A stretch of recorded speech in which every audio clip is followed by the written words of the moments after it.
Welcome Poojika electronics. இன்றைக்கி நம்ம கடைக்கு வந்து ஒரு பேனாசோனிக் டிவி வந்து டிஸ்பிளே ப்ராப்ளம் சொல்லிட்டு கடைக்கு வந்தது. இந்த டிவியில் என்ன ப்ராப்ளம் பார்த்தீங்கன்னா, நோ டிஸ்பிளே கம்ப்ளைண்ட்டு. சவுண்டு கேட்குது, படம் மட்டும் வரல. ஆனால் பார்த்தீங்கன்னா, கம்பெனி சைட்லேருந்து வந்து சிகே லைன் கட் பண்ணாங்களாம். அதுக்கப்புறம் படம் வரலன்னு சொல்லிட்டு போயிட்டாங்களாம். கம்பெனி சைடில் யாருமே சிகே லைன் கட் பண்ண மாட்டாங்க. இது லோக்கல் மெக்கானிக் தான் கட் பண்ணியிருப்பாங்க. ஆக மொத்தம் லெஃப்ட் சைடில் கட் பண்ணிட்டாங்க, ரைட் சைடில் கட் பண்ணல.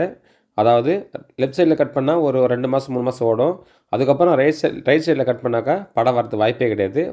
அதனால் இந்த டிவியில் வந்து நான் சிகே கட் பண்ணல, புதுசாக டிஸ்பிளே மட்டும் மாற்றிட்டேன்.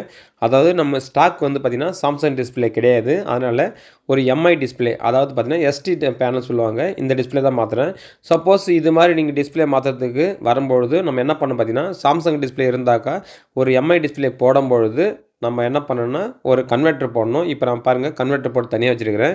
கன்வெர்ட்டர் போட்டால் மட்டும் இந்த டிவி ஒர்க் ஆகிடாது, மேப்பிங் ப்ராப்ளம் வரும். இந்த மேப்பிங் ப்ராப்ளம் எப்படி சரி பண்ணுறதுன்னு தான் இந்த வீடியோவில் வந்து கரெக்டாக சொல்லியிருப்பேன். அதாவது பார்த்தீங்கன்னா, ஃபஸ்ட் டைம் பார்த்தீங்கன்னா இந்த பாயிண்ட்டுக்கும் அடுத்த பாயிண்ட்டுக்கும் ஒரு ஒயர் சால்டிங் பண்ணாலுமே நார்மல் டிவியில் வந்து மேப்பிங் ப்ராப்ளம் சரியாயிடும். ஆனால் இது மாதிரி டிவியில், அதாவது பார்த்தீங்கன்னா சர்வீஸ் மின் ஓப்பன் பண்ண முடியாத டிவியில் பார்த்தீங்கன்னா அங்கே சால்டிங் பண்ணுறது மட்டும் சரியாகாது. அதுக்கப்புறம் டீகேனில் மெமரி ஐசிக்கு மேலே பார்த்தீங்கன்னா 2 ரெஜிஸ்டர் வந்து ஓப்பனாக இருக்கும்.